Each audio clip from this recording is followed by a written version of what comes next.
দাদা, ইতিমধ্যে অর্থমন্ত্রী নির্মলা সীতারামন বাজেট পেশ করেছেন এবং সেই বাজেট নিয়েই অভিষেক ব্যানার্জি বলছেন যে বাংলাকে বঞ্চিত করা হয়েছে, বিহারের বাজেট তৈরি করা হয়েছে। কি বলবেন এই বিষয় নিয়ে? দেখো, প্রথম কথা হচ্ছে এই বাজেট অদ্ভুত ভাবে দিশাহীন বাজেট এবং ষড়যন্ত্রকারী বাজেট। মাথায় রাখতে হবে যে বেকারত্বের যে হার ক্রমশ বেড়ে চলেছে, এই মুহূর্তে 40 কোটি মানুষ বেকার, তাদেরকে নিয়ে একটি কথা উল্লেখ নেই। সমস্ত সামাজিক প্রকল্প, সামাজিক খাতে পয়সা কমানো হয়েছে, অর্থাৎ সাধারণ মানুষদের প্রতি বঞ্চনার পর বঞ্চনা বেড়ে চলেছে। এই বাজেট একজন দুজনকে খুশি করার বাজেট। এই বাজেট হচ্ছে 1% লোকের হাতে যে 43% অর্থ আছে গোটা ভারতবর্ষে, সেটাকে আরো বাড়িয়ে দেওয়ার চেষ্টা হচ্ছে। সংবিধান আমাদের দেশের চরিত্র সমাজতান্ত্রিক হিসাবে বর্ণনা করেছে। সেই সমাজতান্ত্রিক বিষয়টা থেকে রাজতান্ত্রিকতায় নিয়ে যেতে চাইছেন মোদী সরকার, অত্যন্ত ঘৃণ্যতম বিষয়। আরো একটা গুরুত্বপূর্ণ বিষয় হচ্ছে ইন্স্যুরেন্স, অর্থাৎ বিমাতে এফডিআই করে দেওয়া হয়েছে 100%। অর্থাৎ কিনা এলআইসির মতো সংস্থা, যেখানে সাধারণ মানুষ, খুব গরিব মানুষজন অল্প স্বল্প করে টাকা জমান, সেইটা পুরোটা বিদেশিদের হাতে ছেড়ে দেওয়া হলো। তাহলে দেশীয় সংস্থাগুলো কি হবে? দেশীয় সংস্থা হাল আরো খারাপ হবে। ম্যানুফ্যাকচারিং এর গ্রোথ 25% হওয়ার কথা, সেখানে 15% হয়েছে, অর্থাৎ আরো কম চাকরি হবে। মানে গরিব মানুষ আরো গরিব হবে এবং আরো একটা বড় অংশের মানুষ দারিদ্র সীমার নিচে চলে যাবে। এই সরকার অপদার্থ একটা সরকার।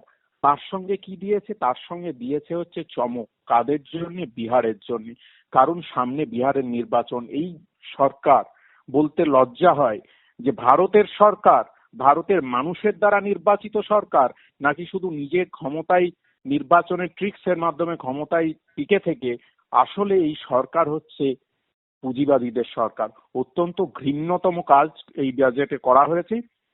প্রচন্ড ভাবে ভারতবর্ষের মানুষ এর ফলে আগামী বছর শ্বাসকষ্টে ভুগবে, অর্থনৈতিক শ্বাসকষ্টে ভুগবে। মানুষ দরিদ্র থেকে দরিদ্র হবে। এরকম বাজেট যে করতে পারে সেটা অভাবনীয়, অত্যন্ত দুঃখজনক। দাদা, যেটা বলা হচ্ছে যে মধ্যবিত্তদের যে স্বস্তি দেওয়া হচ্ছে, যেটা বারবার তুলে ধরা হচ্ছে যে 12 লক্ষ আয়ে একদম আয়কর শূন্য করে দেওয়া হয়েছে, এই বিষয় নিয়ে কি বলবেন? খুব সহজ হিসেব, কিরকম ভাবে বোকা বানানো হচ্ছে বলে দিচ্ছি। সরকার মানে ট্যাক্স নেই, অ্যাভারেজ আমাদের দেশে মোটামুটি 8 কোটি মানুষ ট্যাক্স দেয়।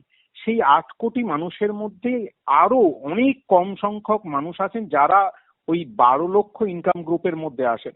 আমি তর্কের খাতিরে যদি সেটা ধরে নিই 1 কোটি বা 2 কোটি মানুষ, তাহলে তাদের রিলিফ হয়েছে, 1 কোটি বা 2 কোটি মানুষের রিলিফ হয়েছে তথাকথিত ভাবে 12 লাখ টাকা করার জন্য, সেখানে 5 লাখ টাকার একটা রিলিফ হয়েছে। কিন্তু বক্তব্য হচ্ছে ইনফ্লেশন অর্থাৎ মুদ্রাস্ফীতি কমানোর জন্য যেটা করার দরকার সেটা তো করেনি।